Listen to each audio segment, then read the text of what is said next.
இன்னைக்கு நாம் எதை குறித்து தியானிக்க போகிறோம் என்றால் அபிஷேகமும் வார்த்தையும் என்கிறதான தலைப்பின் கீழே தான் நம்ம இன்னைக்கு ஆண்டுடைய வார்த்தையை பார்க்க போகிறோம். அபிஷேகமும் வார்த்தையும். ஆமென் சொல்லுங்க. நீங்க பைபிள்ல எடுத்து ஒரு வசனத்தை வாசிக்க போறீங்க. 1 அதுல 11ஆம் அதிகாரம், அதுல 1வது வசனத்திலிருந்து 3வது வசனம் வரைக்கும் ஒருத்தர் சத்தமா வாசிக்க பார்க்கலாம்.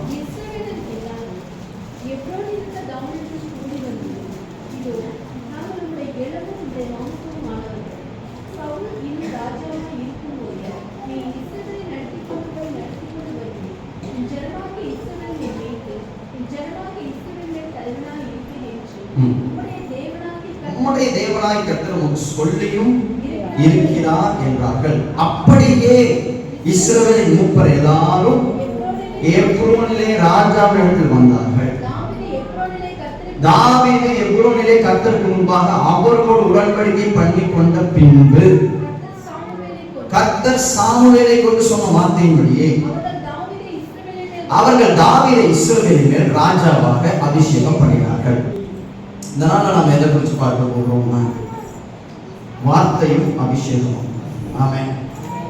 வேதத்துல இந்த 1 அதிகாரத்துல நீங்க 3வது வசனத்தை வாசிக்கலாம் சொன்னீங்க. அப்படியே இஸ்ரவேல் மூப்பர் எல்லாரும் எப்ரோனிலே ராஜாவின் இடத்தில் வந்தார்கள். தாவீது எப்ரோனிலே கர்த்தருக்கு முன்பாக அவர்களோடு உடன்படிக்கை பண்ணின பின்பு கர்த்தர் சாமுவேலை கொண்டு சொன்ன வார்த்தையின்படியே, சொல்லுங்க, சொன்ன வார்த்தையின்படியே அவர்கள் தாவீதை இஸ்ரவேலின் மேல் ராஜாவாக அபிஷேகம் பண்ணினார்கள். ஹலோ, படிச்ச வசனத்தை நல்லா கவனிச்சீங்களா? சாமுவேல் சொன்ன வார்த்தையின்படி. நான் உங்ககிட்ட ஒரு கேள்வி கேட்கிறேன். தாவீது ராஜாவானார்ல, தாவீது எதனால் ராஜாவானாரு? வார்த்தையினால ராஜாவானாரா, அபிஷேகத்தினால ராஜாவானாரா? சொல்லுங்க. வார்த்தை வாக்கு தத்துவம் எல்லாம் ஒரே தான் கான்செப்ட். வாக்கு தத்துவத்தினால் தாவீது ராஜாவானாரா, அபிஷேகத்தினால் தாவீது ராஜாவானாரா?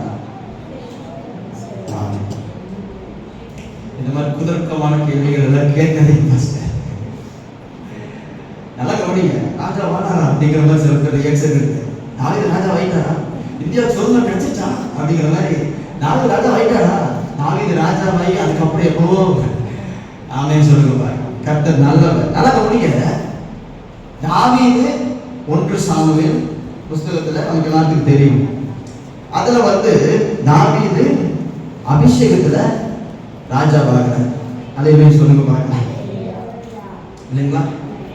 ஆனா இந்த இடத்துல பைபிள் சொல்லுது 1 11ஆம் அதிகாரத்துல இப்படி சொல்லிருக்கு பாருங்க.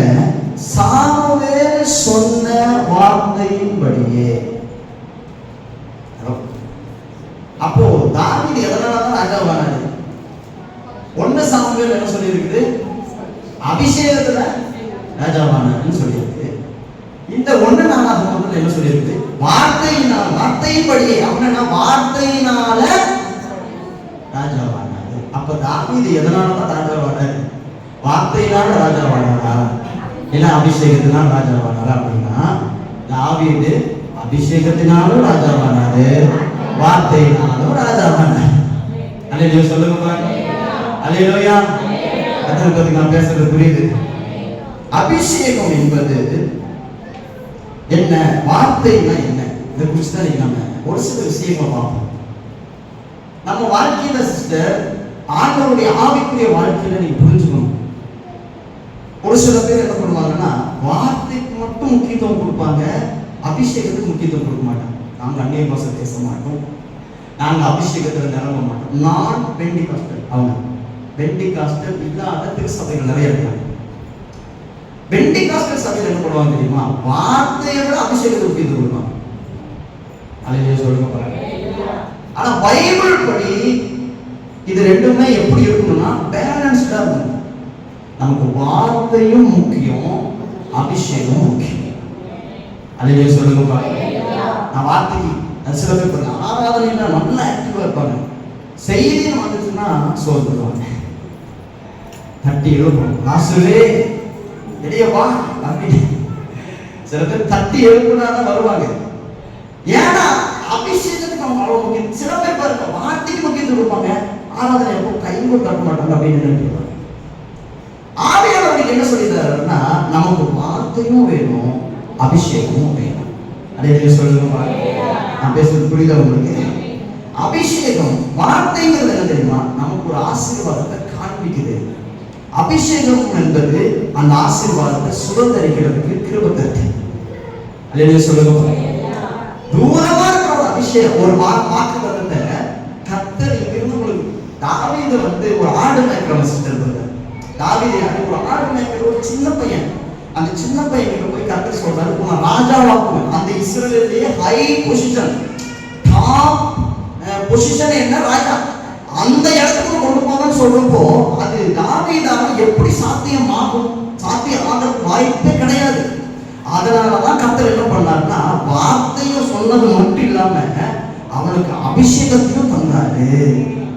இப்ப அந்த அபிஷேகத்தை தாவீது பெற்றதுனால அவன் ராஜாவா மாறினான். அனைவரே சொல்லுங்க பாருங்க. அப்போ ஒரு விஷயத்தை நீங்க நல்லா புரிஞ்சுக்கணும். கடவுள் நமக்கு வார்த்தையும் தருவாரு, அபிஷேகத்தையும் தருவாரு. எனக்கு வார்த்தையும் முக்கியம், அபிஷேகமும் முக்கியம். இந்த ரெண்டுமே ஒன்னோட ஒண்ணு கலந்து பிசைஞ்சிருக்குது. ஆவியானவருக்கு வல்லமையின் ஆவியானவர்னு ஒரு பேர் இருக்குது. அதே ஆவியானவருக்கு சக்தி ஆவியாகி தேற்றுவாங்கன்னு ஒரு பேர் இருக்கு. அப்படின்னா என்ன அர்த்தம்? ரெண்டுமே ஆவியானவருக்கு தான் இருக்கு. இது ரெண்டுமே ஒன்னோட ஒண்ணு பிணைஞ்சிருக்கு. இதை விட்டு இதையும் உங்களால பிரிக்க முடியாது, இதை விட்டு இதுவும் உங்களால பிரிக்க முடியாது. அப்போ உங்களை நல்லா புரிஞ்சுக்கங்க, வாக்கு தத்தங்கள் நம்ம வாழ்க்கையில நிறைவேறணும்னா நம்ம வார்த்தைக்கும் முக்கியத்துவம் கொடுக்கணும், அபிஷேகத்துக்கும் முக்கியத்துவம் கொடுக்கணும். அல்லேலூயா சொல்லுங்க, அல்லேலூயா. நான் பேசுறது உங்களுக்கு புரியுதா? ஆமென். ஏன் அப்படின்னு பாத்தீங்கன்னா, ஆண்டவர் இந்த வார்த்தைக்குள்ள அபிஷேகத்தை வச்சிருக்கிறார். ஹலோ, நான் பேசுறது புரியுதா உங்களுக்கு? உங்க வாழ்க்கையில ஒரு சில வார்த்தைகளுக்குள்ள அபிஷேகம் இருக்கு. சபையில பாஸ்டர் கர்த்தர் பேசுறாங்க, தீர்க்கதரிசனமா சில வார்த்தைகளை சொல்றப்ப அந்த வார்த்தையை மட்டும் பிடிச்சிட்டு போயிட்டு நீங்க வெளியில போயிட்டு திரும்ப வரப்போ மறுபடியும் வருவீங்கன்னா நீங்க வருவீங்க. ஏன்னா உங்ககிட்ட வார்த்தை இருக்கு, ஆனா அந்த வார்த்தைக்குள்ள இருக்கிற அபிஷேகம் உங்களுக்கு என்ன பாருங்க. அதுதான் இங்க ரொம்ப முக்கியமான ஒரு விஷயம். நீங்க இதை குறிச்சு தான் தியானிக்க போறோம். எனக்கு வார்த்தை இருக்குதுங்க. கடவுள் சொல்றாரு, உன்னை ராஜாவாக்குவேன்னு சொல்லிட்டு உன்னை ராஜாவாக்குங்கிற வார்த்தையை மட்டும் கொடுத்துட்டு தாவீது அனுப்பல, ராஜாவாகிற அபிஷேகத்தையும் கொடுத்தாரு. அப்படின்னு என்ன இருக்கும்? எனக்கு கர்த்தர் ஒண்ணு பேசுறாருன்னா, என் கூட கர்த்தருடைய வார்த்தை ஒரு வார்த்தை வருதுன்னா அதுக்குள்ள அபிஷேகமும் இருக்குன்னு அர்த்தம். நான் வார்த்தையை மட்டும் பிடிக்க கூடாது, அபிஷேகத்தையும் சேர்த்து பிடிக்கணும். ஆமென் சொல்லுங்க. அபிஷேகம் இல்லாத வார்த்தை சில நேரங்களில் நமக்கு பலனற்றதா மாறி இருக்கு. அது இருந்தும் இல்லாதது போல மாறுது. அதனால கர்த்தர் சொல்றாரு, ஒரு வார்த்தையை நீங்க கேட்டுட்டீங்கன்னா அந்த வார்த்தையினுடைய அபிஷேகத்தை நீங்க டீப்பா போய் அதை பெற்றுக்கொள்ளணும். யாக்கோபு பாருங்க, யாக்கோபுங்கிற ஆற்றங்கரையில் என்ன பண்றாரு? தனித்து ஜெபம் பண்றாரு ராமுழுவதும். ஆமென் சொல்லுங்க பார்ப்போம். இரவு முழுசும் தேவனிடத்துல போராடுறாரு இல்லையா? நீங்க யாரையாவது 32ஆம் அதிகாரம் அதுல 24வது வசனம் 24வது வசனத்திலிருந்து நீங்க அப்படியே வாசித்தீங்கன்னா உங்களுக்கு தெரியும் பாருங்க.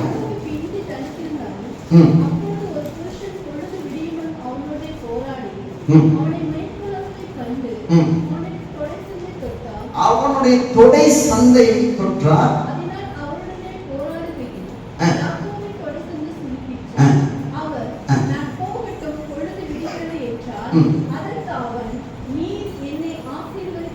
நீர் என்னை ஆசீர்வதித்தாலுடைய.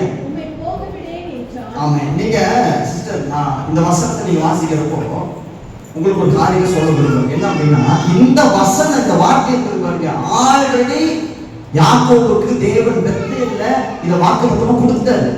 என்ன கொடுத்தாருன்னா, நீ படுத்திருக்கிற தேசத்தை நான் உனக்கு தருவேன், நான் உன் கூட இருப்பேன், உன்னை ஆசீர்வதித்து உன்னை பலக பண்ணுவேன், நீ திரும்பவும் இந்த இடத்துக்கு வருவேன். அப்படி என்ன சொல்றாரு? நான் உனக்கு சொன்னதை செய்யுமாறும் உன்னை கைவிட மாட்டேன். இப்படி எல்லாம் பெத்தேல்ல வச்சு கர்த்தர் பேசுறாரு, வாக்குத்தத்தத்தை கொடுத்தாரு. வாக்குத்தத்தத்தை கொடுத்துட்டாங்கிறதுக்காக யாக்கோபு வார்த்தையை பிடிச்சிட்டு ஒரு வேலை ஏசா பண்ணி போயிருந்தான்னு வச்சுக்கோங்களேன், என்ன இருக்கு தெரியுமா? ஏசா கொண்டிருப்போம். அமைன்னு சொல்லுங்க பாருங்க. வார்த்தை இருந்தால் மட்டும் பார்த்தாது, அபிஷேகமும் வேணும். அல்லேலூயா சொல்லுங்க பாருங்க. நான் பேசுறது உங்களுக்கு புரியுதா? எத்தனை பேருக்கு புரியுது? இன்னைக்கு ஆவியானவர் இங்க இருக்கிற சில பேரோடு கூட பேச விரும்புகிறேன். நம்ம கிட்ட வார்த்தை இருக்கு, அந்த வார்த்தைக்குள்ள இருக்கிற அபிஷேகம் நமக்கு இல்லை. அப்ப அந்த அபிஷேகத்தை பெற்றுக்கொள்ள என்ன பண்ணணும்? எனக்கு கொடுக்கப்பட்ட வார்த்தையை வச்சு வச்சு ஜெபிக்கணும். ஆண்டவரே என்னை ஆசீர்வதிச்சிருக்கிறீங்க, ஆசீர்வதிப்பான்னு சொல்லியிருக்கிறீங்க. அப்போ நான் ஆசீர்வதிக்கப்படணும்னா எனக்கு அந்த அபிஷேகம் நிறையணும். அந்த அபிஷேகத்திற்குள்ள நான் உள்ளுக்குள்ள போக போக போகதான் அவர் எனக்கு சொன்ன வாக்குத்தத்தை நிறைவேறும். அது வரைக்கும் என்னன்னு பாத்தீங்கன்னா வார்த்தை இருக்கும், ஆனா அது பிரயோஜனம் இல்லாதது போல இருக்கும். அல்லேலூயா சொல்லுங்க பாருங்க. இன்னைக்கு கர்த்தர் நம்ம கூட இதைதான் சொல்ல விரும்புகிறேன். எனக்கு பிரியமான ஆண்டவருடைய பிள்ளைகளை ஒண்ணு நல்லா புரிஞ்சுக்கங்க. நம்ம வாழ்க்கையில தேவ ஆசீர்வாதம் எப்ப நம்ம வாழ்க்கையில வரும், தேவனுடைய வாக்குத்தத்தம் எப்ப நம்ம வாழ்க்கையில வரும்னா, சும்மா வார்த்தையை கையில வச்சுட்டு இருக்கிறதுனால மாத்திரம் நீங்க வாக்குத்தத்தம் சோதனை மாட்டீங்க. அந்த வார்த்தைக்குள்ள இருக்கிற ஒரு அபிஷேகம் இருக்கு, நீங்க அதை தேடணும். ஒவ்வொரு நாளும் அந்த வார்த்தையை சொல்லி சொல்லி ஜெபிக்கணும்.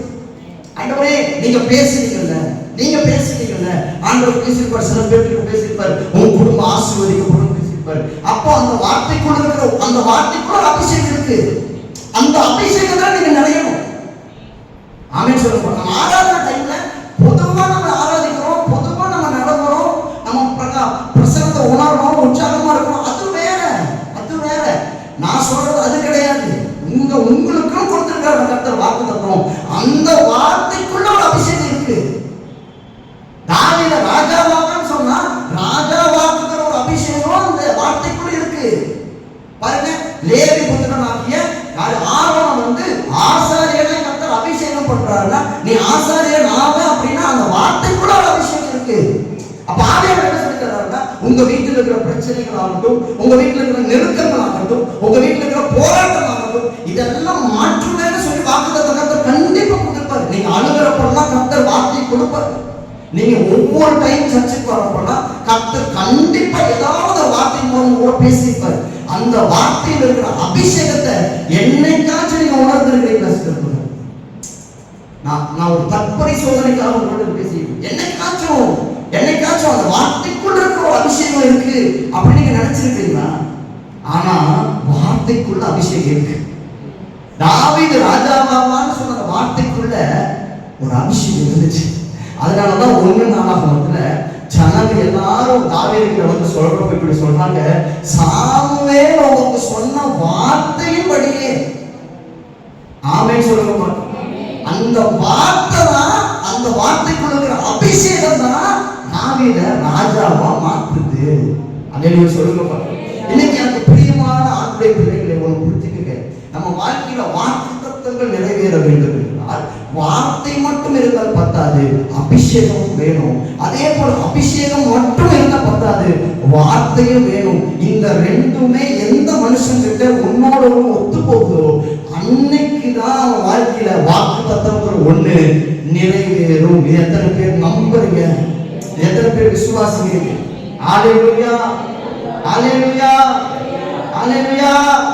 நல்ல சத்தமா அல்லேலூயா சொல்லுங்க பாருங்க. அதனாலதான் பாருங்க, தாவீதுக்கு வார்த்தை இருந்துச்சுங்க, அபிஷேகம் இருக்குங்க தாவீதுக்கு. ஆனா தாவீது பாருங்க வார்த்தைக்கு அவ்வளவு முக்கியத்துவம் கொடுக்குறாருல்ல. நீங்க பைபிள் படிச்சிருப்பீங்கன்னா உங்களுக்கு தெரியும். நான் டைம்ல அதெல்லாம் இப்ப சொல்லல. நடக்க தாவீது எந்த யுத்தத்துக்கு போனாலும் முதல்ல என்ன பண்ணுவான்? கர்த்தரிடத்துல விசாரிப்பான்.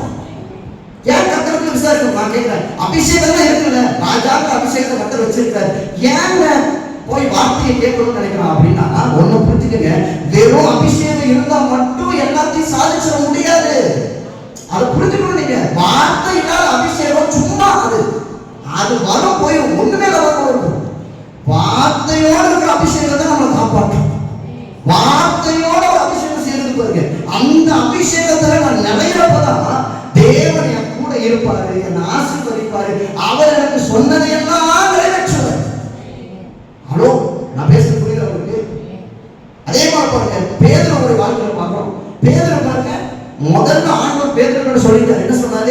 நீ மனுஷர்களை பிடிக்கிறவனாய் மாறுவ, நீ மனுஷர்களை பிடிக்கிறவனாவாய் அப்படின்னு சொல்லிட்டு கர்த்தர் சொல்லிட்டார். உடனே பேதுரு மனுஷன் பிடிக்கிறவன் ஆயிட்டாரா?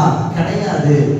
வார்த்தை வந்தாலும் பெந்தெகோஸ்தே என்னும் நாளில் அபிஷேகம் வந்ததுக்கு அப்புறம் தான் கர்த்தர் சொன்ன வாக்குத்தத்தம் நிறைவேறினது.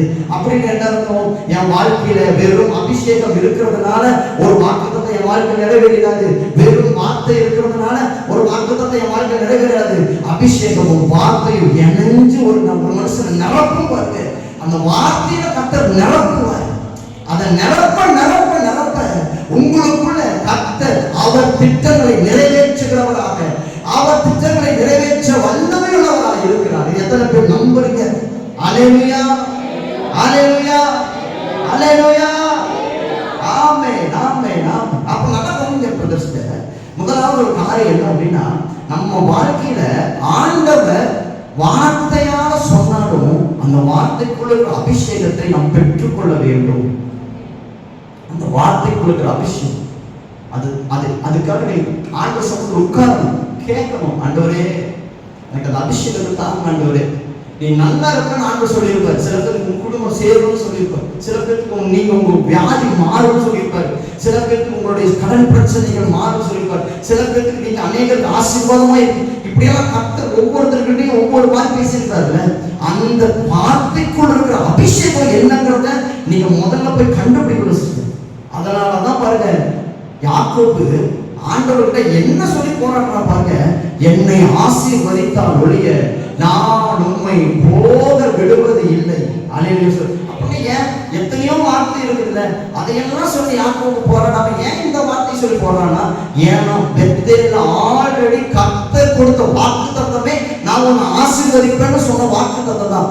அந்த வார்த்தையை கெட்டியா பிடிச்சிட்டு யாக்கோபு போராடுறான் பாருங்க. போராடுறப்ப என்ன நடக்குதுன்னா, அந்த அபிஷேகத்தை கர்த்தர் அவனுக்கு கொடுத்து அவனை யாக்கோபா இருந்தவனை இஸ்ரவேலாய் கர்த்தர் மாற்றி அந்த அபிஷேகத்தை பெருக பண்ணி அநேக ஆயிரங்களுக்கு இன்றைக்கும் அந்த இஸ்ரவேல் மூலமாக இயேசு என்கின்ற ரட்சகர் பிறந்து இன்னைக்கு அநேகருக்கு ஆசீர்வாதமாக இருக்கிறார். இது எத்தனை பேர் நம்புறீங்க? ஆண்டவருடைய வார்த்தையை பெற்றுக்கிட்டு சும்மா வச்சிருக்காரு. இந்த ஒழுத்தானத்தை வச்சிருந்தவங்க பார்த்தீங்களா? ஒழுத்தானத்தை வச்சவன் மண்ணுக்குள்ள போட்டு புதைச்சு வச்சான்.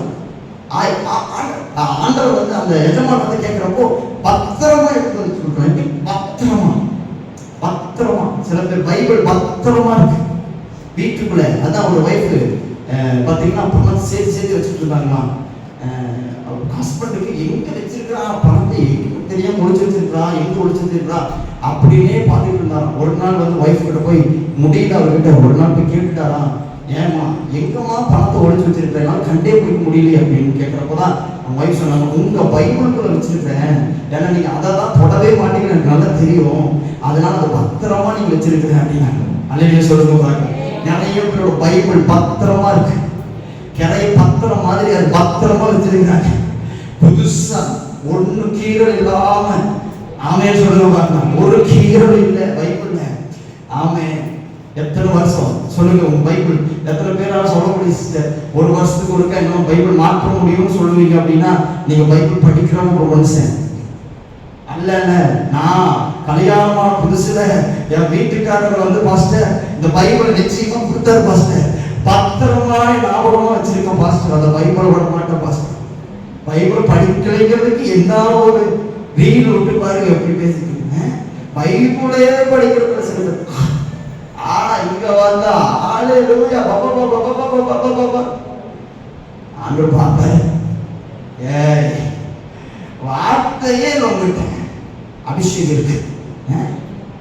சில பேர் பாருங்க வார்த்தையாக இருப்பாங்க, அபிஷேகத்தை நிறையவே மாட்டேன். ஆனால் அவர் சொல்லியிருந்தாரு வார்த்தைக்குள்ள அபிஷேகம் இருக்கு. நீ என்னிடத்தில் கேட்ப, அப்ப நான் உனக்கு ஒரு தண்ணியை கொடுப்பேன், அந்த தண்ணியை குடிச்சின்னா உனக்கு தாகமே வராதுன்னு சமரிய ஸ்திரிக்கு ஆண்டவர் சொல்லுவார். அந்த தண்ணி அதுதான் அபிஷேகம். ஆமென் சொல்லுங்க பாருங்க. அப்போ நான் என்ன சொல்றேன்னா, இன்னைக்கு இதை ஒரு டைரி வச்சு எழுதி வச்சுக்கீங்க. நான் இன்னைக்கு குறிச்சு சொல்றேன், உங்களுக்கு கர்த்தர் கொடுத்த வார்த்தையை இன்னையிலிருந்து போய் தனியா உட்கார்ந்து காலையில நைட்டு உட்கார்ந்து இதுக்குள்ள இருக்கிற அபிஷேகத்துக்குள்ள என்னை கொண்டு போக ஆண்டவரே, இதுக்குள்ள இருக்கிற அபிஷேகத்தினால என்னை நிரப்பும் ஆண்டவரே, இதுக்குள்ள இருக்கிற அபிஷேகத்தினால என்னை நிரப்பும் ஆண்டவரே. நீங்க சொல்லி சொல்லி சொல்லி ஜெபிச்சு ஜெபிச்சு ஒவ்வொரு நாளும் அந்த வார்த்தைக்குள்ள இருக்கிற அபிஷேகத்தை நீங்க நிறைஞ்சு போவீங்க அப்படின்னா நான் நம்புறேன் பிரதர்ஸ், கர்த்தர் சொன்னதை கட்டாயம் உங்க வாழ்க்கையில நிறைவேற்றுவார். அவர் சொன்னதை செய்யும் அளவும் உங்களை கைவிடவே மாட்டார். எத்தனை பேர் நம்புறீங்க? எத்தனை பேர் விசுவாசிக்கிறீங்க? அதை மட்டும் சும்மா வார்த்தை மட்டும் வாங்கிட்டு போயிட்டு சும்மா வந்து கை தட்டிட்டு யோசனை இல்லை. அந்த நிமிஷத்துல உங்களுக்கு ஏதோ அப்படியே ஒரு சமாதானம் அந்த மாதிரி, அடுத்த நாளே சோகம், அடுத்த நாளே போடுறேன். இல்லை இல்லை, காரணம் என்ன தெரியுமா? வார்த்தைக்குள்ள இருக்கிற அபிஷேகத்தை நீங்க பெறல. ஆமென் சொல்லுங்க பாருங்க. ஆவியானவர்களுக்கு சொல்லி தராரு பாருங்க, வார்த்தை நான் நிரப்பப்படுங்க, வார்த்தையின் அபிஷேகம் நிரப்பட்டும். ஆண்டவர் கச்சாடியை பார்த்து பேசுறாரு, அந்த கச்சாடியை பார்த்து சொல்றாரு, இந்த கச்சாடியை தண்ணீர் நிரப்புங்க. வார்த்தையின்படி நிரப்பப்பட்டுச்சு, நிரப்பப்பட்ட அந்த வார்த்தை தான் ஆசீர்வாதம் மாறிச்சு. ஆமென் சொல்லுங்க பாருங்க. ஆண்டவர் சொன்னதை செஞ்ச ஆசீர்வாதம். எத்தனை பேருக்கு நான் பேசுறது புரியுது? ஆமென் சொல்லுங்க பாருங்க. அல்லேலூயா. தெரியும் இன்னைக்கு கொஞ்சம் அல்லேலூயா கம்மியா இருக்கும் அப்படின்னு தெரியும். கர்த்தர் நம்மை ஆசீர்வதிப்பார். அல்லேலூயா. ஆமென். அதே போல நீங்க அப்படியே எடுத்து வாசிக்கிற 1 பக்கமா திருப்பிக்கீங்க. 11ஆம் அதிகாரத்தை மறுபடியும் 1ஆவது வசனத்துல இருந்து 3ஆவது வசனம் வரைக்கும் வாசிக்க பாருங்க. எல்லாரும் எங்களோடு இருக்கிற தாவீதிடத்தில் கூடி வந்து, இதோ நாங்கள் உம்முடைய எலும்பும் உம்முடைய மாம்சமுமானவர்கள்.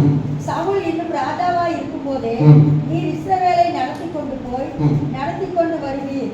என் ஜனமாய் இஸ்ரவேலை நீர் மேய்த்து என் ஜனமாய் இஸ்ரவேலின் மேல் தலைவனாய் இருப்பீர் என்று உம்முடைய தேவனாகிய கர்த்தர் உமக்கு சொல்லியும் இருக்கிறார் என்றார்கள். அப்படியே இஸ்ரவேலின் மூப்பர் எல்லாரும் எப்ரோனிலே ராஜாவினிடத்தில் வந்தார்கள். தாவீது எப்ரோனிலே கர்த்தருக்கு முன்பாக அவரோடு உடன்படிக்கை பண்ணிக்கொண்ட பின்பு கர்த்தர் சாமுவேலை கொண்டு சொன்ன வார்த்தையின்படியே அவர்கள் தாவீதை இஸ்ரவேலின் மேல் ராஜாவாக அபிஷேகம் பண்ணினார்கள். அல்லேலூயா சொல்லுங்க பாருங்க. தாவீதுக்கு 2 அபிஷேகம். ஒன்று சாமுவேலினால் அபிஷேகம், இன்னொன்று இஸ்ரவேல் ஜனங்களினால் அபிஷேகம். ஆமென் சொல்லுங்க பாருங்க. இஸ்ரவேல் ஜனங்கள் எல்லாரும் என்ன பண்றாங்க? தாவீதை ராஜாவாக அபிஷேகம் பண்ணினார்கள். ஆமென் சொல்லுங்க பாருங்க. 1 சாமுவேல்ல நீங்க பார்க்கிற பொழுது 16ஆம் அதிகாரத்துல சாமுவேல் மூலமாக கர்த்தர் தாவீதை அபிஷேகம் பண்ணினார். நடக்கக்கூடிய நேரம் இல்லாததுனால சுருக்கமா சொல்லிடுறேன். சாமுவேல் மூலமாக கர்த்தர் அபிஷேகம் பண்ணின பொழுது கர்த்தர் தாவீதை ராஜாவா ஏற்றுக்கொண்டார். ஆமென் சொல்லுங்க பாருங்க.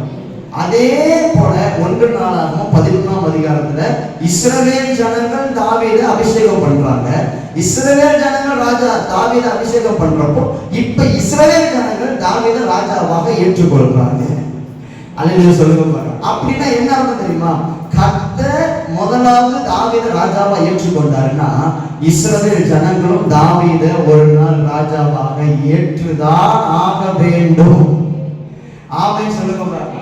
தாவீது கர்த்தரால் அபிஷேகம் பண்ணப்பட்ட பொழுது தாவீது ஒரு சின்ன பையன், ஆடு வச்சுக்கிட்டு இருந்த ஒரு மனுஷன்.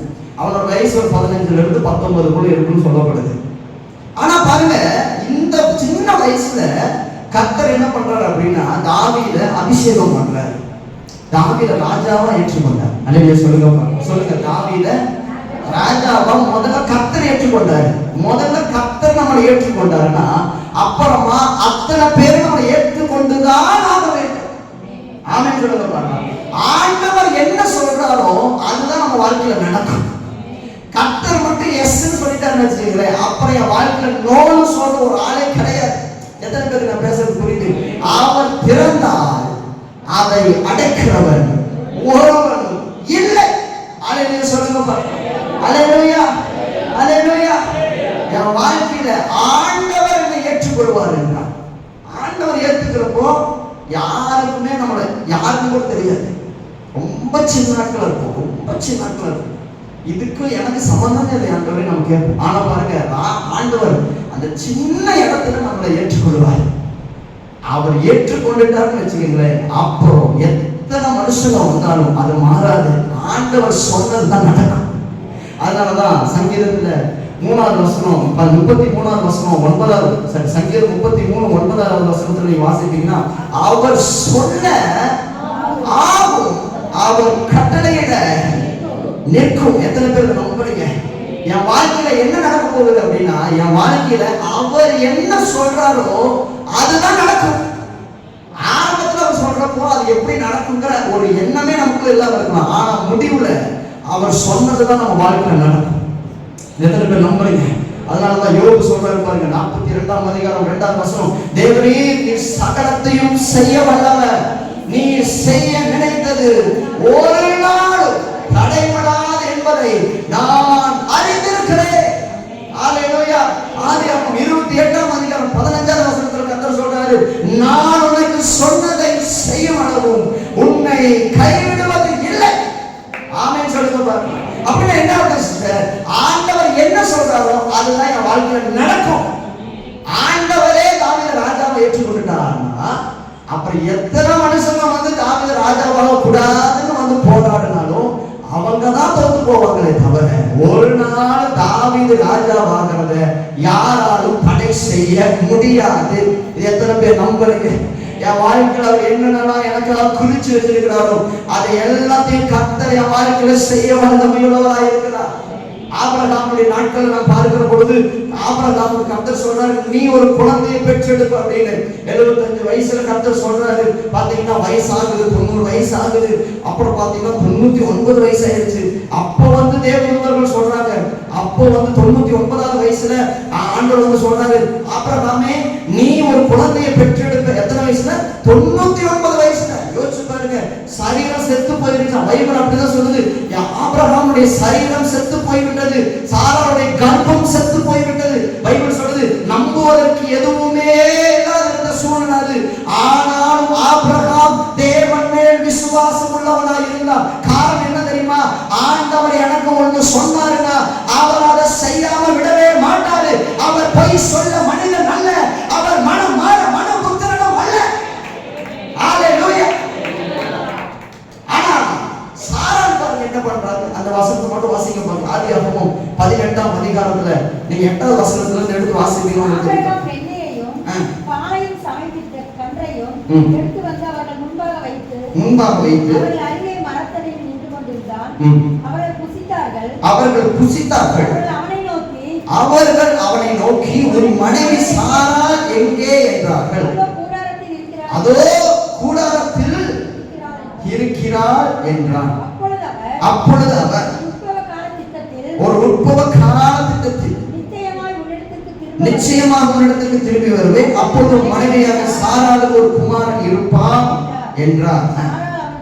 சாராள் அவருக்கு பின்புறமாய் கூடார வாசலில் இதை ஆமென் சொல்லுங்க பாருங்க. சாராளுக்கு கிச்சன்ல இருந்தாலும் காதெல்லாம் இருக்கு. சில நேரங்கள்ல சில லேடிஸ் பொதுவா பெண்களுக்கு வந்து பாத்தீங்கன்னா கிச்சன்ல தான் இருப்பாங்க, ஆனா காதெல்லாம் ஹால்ல தான் இருக்கும். ஆமென் சொல்லுங்க பாருங்க. சாராளுக்கு கிச்சன்ல வேலை செஞ்சுட்டு இருக்கிறாங்க, ஆனா அவங்க காது ஃபுல்லா எங்க இருக்குன்னு பாத்தீங்கன்னா அங்க என்ன பேசுறாங்க. அப்போ தேவதூதர்கள் சொல்றாங்க, சாராள் ஒரு குழந்தைய பெற்றெடுக்கும். உடனே சாராள் என்ன நினைக்கிறா பாருங்க. அந்த வசனத்தை நீங்க வாசிப்பீங்கன்னா தெரியும் பாருங்க. அந்த வசனத்தை வாசிங்க. ஆபிரகாமும் சாராளும் வயது சென்று முதிர்ந்த வயதுள்ளவர்களாய் இருந்தார்கள்.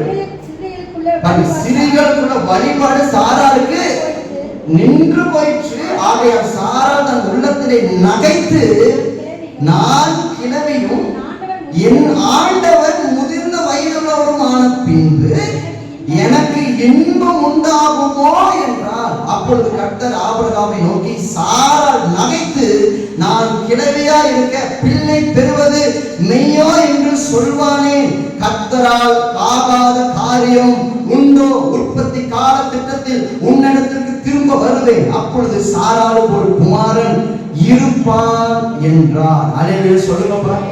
அல்லேலூயா அல்லேலூயா. ஆண்டவர் பாருங்க சாராள் பார்த்து சொல்றாரு, நீ கிழவி ஆயிட்டேன்னு சொல்லிட்டு என்ன நினைக்கிற? ஆண்டவருடைய வார்த்தைய அற்பமா நினைக்கிற. சில நேரங்கள்ல நம்முடைய பலவீனம் கடவுளுடைய வார்த்தையை அற்பமா நினைக்க வைக்கும், அதை நம்ப வைக்காது. இதுக்கு மேல எப்படிங்க அற்புதம் நடக்கும்? இதுக்கு மேல எப்படிங்க?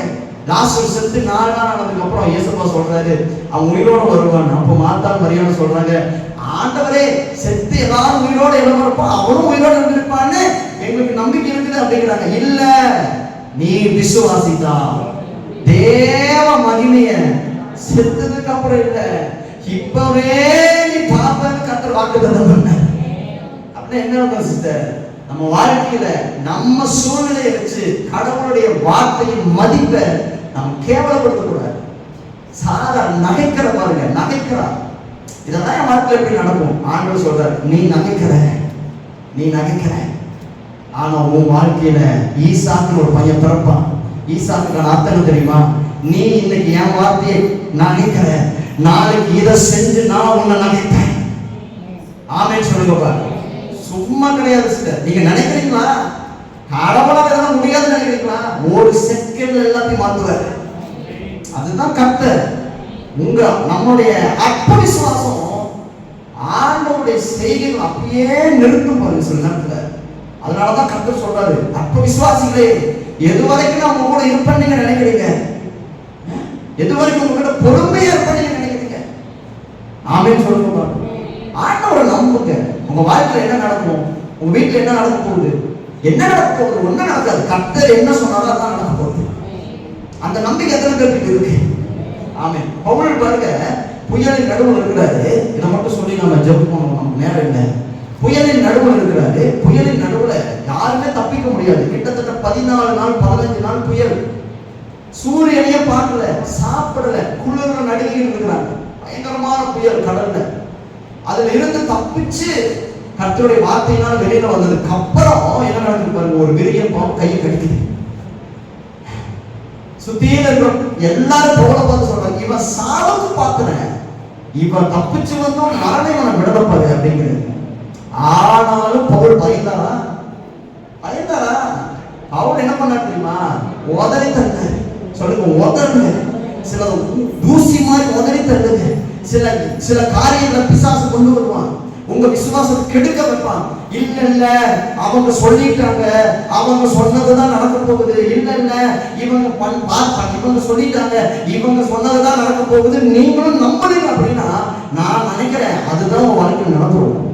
ஆனா ஆவியானவர் சொல்லித்தராரு பாருங்க, உங்க வாழ்க்கையில எப்பேற்பட்ட சூழ்நிலை வந்தாலும் எனக்கு கர்த்தர் என்ன குறிச்சு வச்சிருக்கிறாரோ அதுதான் என் வாழ்க்கையில நடக்கும், அதுதான் என் வாழ்க்கையில வரும்.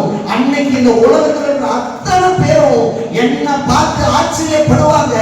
ஆமென் சொல்லுங்க பார்க்கலாம். ஹalleluya, ஹalleluya.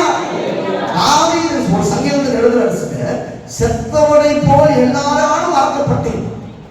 எல்லாரும் மறந்துட்டாங்க. சவுல் இருக்கிறப்ப யாராச்சும் தாவீதை தேடி வந்தாங்களா? யாரும் தேடி வரல, யாரும் தேடி வரல. ஆனா அதே தாவீதை தேடி சவுல் இல்லாத காலத்துல அத்தனை பேர் வந்தாங்க. நான் ஒண்ணு சொல்லட்டுமா? இன்னைக்கு நீங்க அபிஷேகத்துல நிரம்புறீங்க, வார்த்தையை பிடிச்சிட்டு இருக்கிறீங்க. இன்னைக்கு நீங்க அற்பமான பாத்திரம் தான். ஆனா ஒரு நாள் வரும், ஒரு நாள் வரும், அன்னைக்கு அத்தனை பேர் உங்ககிட்ட வருவாங்க. உங்ககிட்ட வந்து உங்க அபிஷேகத்தை பார்ப்பாங்க, உங்ககிட்ட வந்து உங்க ஆண்டவருடைய தரிசனத்தை பார்ப்பாங்க. அவங்க சொல்லுவாங்க, நீங்க எங்கூட வாங்க, நாங்க உங்களை அபிஷேகம் பண்றோம். ஹalleluya சொல்லுங்க பாருங்க. தாவீது எங்கேயும் போய் ராஜாவாகணும்னு எடுத்துக்கொள்ள விரும்பல. தாவீது நினைச்சிருந்தாருன்னா சவுலை எப்பவோ கொன்னுட்டு தாவீது ராஜாவாயிருக்கலாம். தாவீது அதை விரும்பவே இல்லை பாருங்க. ஏன் அப்படின்னா அபிஷேகம் பெற்றவனுக்கு அதுதான் அடையாளம். அபிஷேகம் பெற்றவனுக்கு அதுதான் அடையாளம். கர்த்தர் எந்த பாதையில போக சொன்னாலும் தைரியமா போகும். ஆமென் சொல்லுங்க பாருங்க.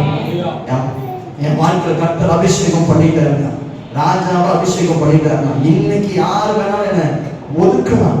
இவன் வேண்டாம், இவன் செத்தவனை கூட எப்படி யோசிப்பாரு, செத்தவனை கூட மறக்கப்பட்டு யாருமே நினைக்கல. ஆனா அதே ஜனங்க 1 நாளாகும் 11ஆம் அதிகாரத்துல தாவீதை தேடி வந்து தாவீதுக்கு உடன்படிக்கை பண்ணி தாவீதை ராஜாவாக அபிஷேகம் பண்ணி, இனிமேல் நீங்க தான் இந்த ராஜா, இனிமேல் நீங்க தான் இந்த ஆளணும், உங்க மேலதான் கர்த்தருடைய அபிஷேகம் இருக்கு, அந்த அபிஷேகத்தை எங்களால பார்க்க முடியுதுன்னு எல்லாரும் கர்த்தருடைய அபிஷேகத்திற்கு நேரம் வர்ற ஒரு காலத்தை கர்த்தர் வச்சிருக்காருங்க. இன்னைக்கு சவுல் பொல்லாத ஆவி பாருங்க சவுல் மேல இறங்குச்சான். இதை மட்டும் சொல்லி ஜெபம் பண்ணிடுவோம். பொல்லாத ஆவி சவுல் மேல இறங்குச்சு. இன்னைக்கு நிறைய பொல்லாத ஆவிகள் சில மனுஷங்கள் நம்ம சுத்தியில இருக்கிற நிறைய மனுஷங்களால இறங்கும். அது என்ன பண்ண தெரியுமா? உங்க மேல இருக்கிற அபிஷேகத்தை எப்படியாச்சும் கெடுக்கணும்னு நினைக்கும். உங்களுக்கு இருக்கிற வார்த்தை எப்படியாச்சும் கெடுக்கணும்னு நினைக்கும். உங்களை அழ வைக்கும், துக்கப்பட வைக்கும். நீங்க ஜெபம் பண்ணிட்டு இருக்கிற மனுஷனா இருப்பீங்க, ஏதோ ஒரு வார்த்தையை சொல்லிடுவாங்க, அதுக்காக நீங்க ஜெபம் பண்ண மறந்துட்டு இருப்பீங்க. ஒரு வாரம் அழுதுட்டு இருப்பீங்க, ஒரு மாசம் அழுதுட்டு இருப்பீங்க. ஆண்டவர் சொல்றாரு பாருங்க, இப்படிப்பட்ட பிசாசுகளுக்கு நீங்க இடம் கொடுக்காதீங்க. சில பொல்லாத ஆவிகள் இருக்கு, உங்களை செபிக்க விடாதபடிக்கு, உங்களை நிரம்ப விடாதபடிக்கு, வார்த்தையை கேட்க விடாதபடிக்கு. ஆனா ஆவியான சொல்லித்தர பாருங்க, அப்படிப்பட்ட பொல்லாத ஆவிகளுக்கு விளங்குங்க. நீங்க கர்த்தருடைய அபிஷேகத்தை காத்துக்கொள்ளுங்க. ஏன்னா இந்த அபிஷேகத்தை தேடி ஒரு நாள் உங்களை வெறுத்தவங்க, உங்களை மறந்து போனவங்க எல்லாரும் ஒரு நாள் உங்களை தேடி வருகிற காலத்தை கர்த்தர் சீக்கிரத்துல வச்சிருக்கிறார். அத்தனை பேர் உங்களை தேடி வருவாங்க. நீங்க அநேகருக்கு ஆசீர்வாதமான பாத்திரம்ங்கிறது இன்னைக்கு நிறைய பேருக்கு தெரியாம இருக்கலாம். ஆனா ஒரு நாள் வரும். அந்த ஒரு நாள் வருகிற பொழுது தேவன் உங்களை தான் அத்தனை பேருக்கு முன்பாக ராஜாவாக நிறுத்துவார். நீங்க சொல்றது அத்தனை பேர் கேட்பாங்க. உங்களுக்கு சகல மரியாதைகளை கர்த்தர் கொடுக்க வைப்பார். காரணம், உங்களை அழைத்தவர் தேவாதி தேவன். அவருடைய வார்த்தை ஒரு நாளும் பொய் சொல்லவே சொல்ல. எத்தனை பேர் நம்புறீங்க? ஹல்லேலூயா, ஹல்லேலூயா, ஆமென், ஆமென், ஆமென். அப்ப இன்னைக்கு ஆவியானவர் சொல்லி தராரு, நம்ம வாழ்க்கையில நம்ம வாக்குத்தத்தத்தை நிறைவேற்ற வேண்டும் என்றால் நாம் வார்த்தையும் அபிஷேகத்தையும் ரெண்டையும் பிடிச்சு அதற்குள்ள வளர்கிறவர்களாய் நம்ம இருக்கிற பொழுது நம்ம வாழ்க்கையில வாக்குத்தத்தம் நிறைவேறும்.